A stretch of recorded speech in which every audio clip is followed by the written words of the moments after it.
আসসালামু আলাইকুম। আশা করি সবাই ভালো আছেন। আমার চ্যানেলে সবাইকে স্বাগত।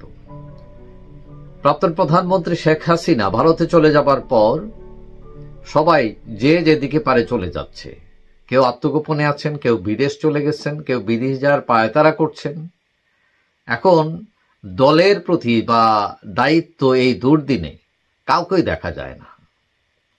একমাত্র 15ই আগস্ট দেখা গেল যে আমাদের বঙ্গবীর কাদের সিদ্দিকী তিনি 32 নম্বরে গিয়ে শ্রদ্ধা নিবেদন করতে যান, কিন্তু আওয়ামী লীগের কোনো নেতাকে সেখানে দেখা যায়নি।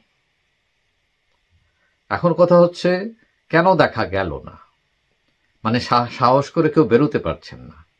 বিভিন্ন রিজন থাকে, কিন্তু ছাত্রলীগ যারা রাজনীতি করেন বা ছাত্র রাজনীতি করেন তারা তো অদম্য সাহসী থাকেন এবং বিভিন্ন বিপর্যয়ে, বিশেষ করে এই যে পাকিস্তান বাহিনী হানাদার বাহিনীর বন্দুকের মুখেও তো তারা দাঁড়িয়েছে। কিন্তু এখন এই ছাত্রলীগের নেতা যে সাদ্দাম হোসেন, ইনান, তাদের কোনো খোঁজখবর পাওয়া যাইতেছিল না।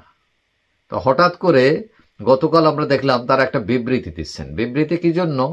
যে ঢাকা বিশ্ববিদ্যালয়ে যে তোফাজ্জল হোসেনকে হত্যা করা হয়েছে, মানে যে একজন পাগল, তারপরে জাহাঙ্গীরনগর বিশ্ববিদ্যালয়ে শামীম মোল্লাকে মারা হয়েছে, রাজশাহী বিশ্ববিদ্যালয়ের পঙ্গু প্রাক্তন ছাত্রলীগ নেতা আব্দুল্লাহ মাসুদকে হত্যা করা হয়েছে। এইসবের প্রতিবাদে তারা একটা স্টেটমেন্ট দিয়েছেন। ভালো কথা। তো এখন এই স্টেটমেন্ট দিয়ে আপনারা হয়তো জানান দিয়েছেন যে আমরা আসছি, কিন্তু এই স্টেটমেন্ট খুব একটা কাজ দিবে না, মানে আপনাদের কথা তো এখন কেউ শুনবে না। এখন কথা হচ্ছে এর আগেও জানান দিয়েছেন জাহাঙ্গীর কবির নানক, আওয়ামী লীগ নেতা বাহাউদ্দিন নাসিম, বিভিন্ন সামাজিক মাধ্যমে, ফেসবুক, টুইটার, হোয়াটসঅ্যাপ, এগুলোর মাধ্যমে কিছুটা অ্যাক্টিভ আছেন তারা। সর্বপ্রথম যারা অ্যাক্টিভ ছিলেন তারা হচ্ছেন গোপালগঞ্জবাসীরা। গোপালগঞ্জের অনেক নেতাকর্মী এই ক্রান্তিকালে আওয়ামী লীগের তারা রাস্তায় নেমেছিলেন, কিন্তু তারা কিছু ভুল করেছিলেন। সেটা হলো প্রতিবাদ করা যায়, কিন্তু তারা একদম সেনাবাহিনীর গাড়িটারি পুড়িয়ে মারাত্মক অবস্থা তৈরি করেন। মানে সেনাবাহিনীর গাড়ি বা সেনাবাহিনী তো কোনো দোষ করে নাই, এরা তো কোনো প্রতিপক্ষ না। তো যাই হোক, এইটার কারণে এমন ধুলাই দিচ্ছে তারা, মোটামুটি গোপালগঞ্জে এখন আর আওয়ামী লীগকে খুঁজেই পাওয়া যাইতেছে না। তো এখন এই সরকারের যে পলিসি, আমরা জানি না এটার পলিসি কি। কথা হলো সরকার এবং ছাত্ররা এখানে যে এসছেন, সংস্কারের কথা বলছেন তারা, ভেরি নাইস, তারা পরিবর্তন করবেন, আমরা আশাবাদী। কিন্তু দেখা যাচ্ছে যে গণহারে মানে গ্রেফতার করা হচ্ছে, যাকে পাওয়া যাচ্ছে গ্রেফতার করা হচ্ছে, মারধর, আগুন, এইসব হচ্ছে। যেমন আমি একটা উদাহরণ দেই, যে সুনামগঞ্জের মন্ত্রী আব্দুল মান্নান পরিকল্পনা মন্ত্রী ছিলেন, মানে তাকেও তিনি মানে জানেন তিনি কোনো ক্রাইম করেন নাই, তিনি তার নামে কোনো কেস নাই, তিনি দুর্নীতি, লুটপাট, হাজার হাজার কোটি টাকাও বানাননি, মানে একদম সাদাসিধা টাইপের মানুষ এবং ভেরি সিম্পল চলাফেরা করেন তিনি। এখন তাকেও দেখা যায় একটা মামলায় ফাঁসিয়ে দেওয়া হয়েছে। মানে মামলা কি, এটা কোনো হত্যা মামলাও না, মানে এক ছেলে গুলি খাইছে এবং তিনি নাকি নির্দেশদাতা, তো তাকে 2 নম্বর আসামি করে দিচ্ছে। তো এখন এই যে মানে অর্থাৎ আওয়ামী লীগ যেখানে পাও ঢুকাইয়ে দাও। তারপরে আমরা দেখলাম আইবি, যার ব্যাপারে কথা হচ্ছিল যে আওয়ামী লীগের দায়িত্ব নিতে পারেন, নারায়ণগঞ্জের মেয়র, এখন তাকেও মামলায় ঢুকাই দেওয়া হয়েছে এবং তাকে দুর্নীতি দমনও, তার বিরুদ্ধে তদন্ত শুরু করেছে। অর্থাৎ চারিদিকে চাপ তৈরি করো, মানে সে দোষী হোক আর না হোক তাকে হেনস্থা করো। তো এইসবের কারণেও অনেকে ভয় পাচ্ছেন। কিন্তু যে জিনিসটা সরকারের বোঝা উচিত, যে কোনো নির্দোষ লোককে যদি আপনি এইভাবে ফেলেন তাহলে ভবিষ্যতে কোনো ভালো মানুষ রাজনীতিতে আসবে না, এবং আপনি কিন্তু এই ভালো মানুষের রাজনীতি আসার পথ রুদ্ধ করে দিচ্ছেন।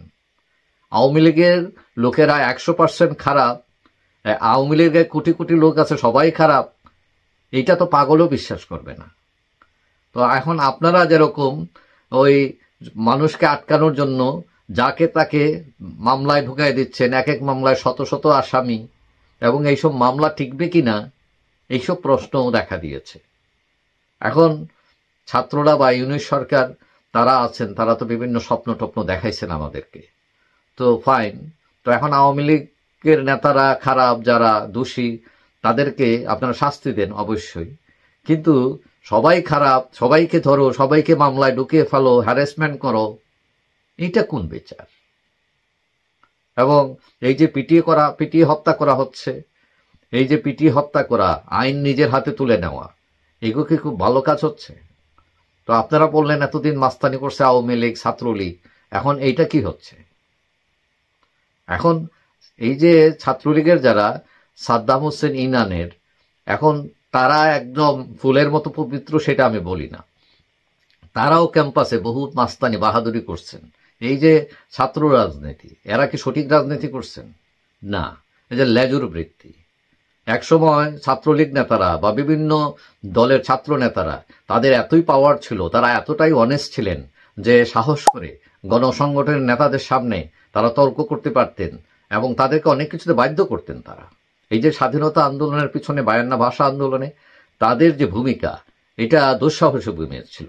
কিন্তু এখন ছাত্রলীগ বলেন, ছাত্রদল বলেন, যেই ছাত্র সংগঠন বলেন, এরা নম করে চলে। এরা গণসংগঠনের নেতাদের সামনে দাঁড়াই কথা বলে না, জি হুজুর জি হুজুর, মানে বাচ্চা লোক তালিয়া বাজাও, সবকিছুতে তারা এইটাই করতেছে। তো এটা কি রাজনীতি? তো এই রাজনীতি করে তো আপনি ক্যাম্পাসে গিয়ে সাহস করে দাঁড়াবেন কিভাবে? আপনার তো এরকম পালিয়েই বেড়াইতে হবে। এবং কয়দিন পরে এখন যারা আছেন তারাও যদি এরকম করেন, তাদেরও এরকম কয়দিন পরে পালাইতে হবে। তো এখন কথা হচ্ছে এইসব বাদ দিতে হবে। যাই হোক, সবাই ভালো থাকবেন, আশা করি দেখা হবে অন্য কোনো ভিডিওতে ইনশাল্লাহ। আল্লাহ হাফিজ।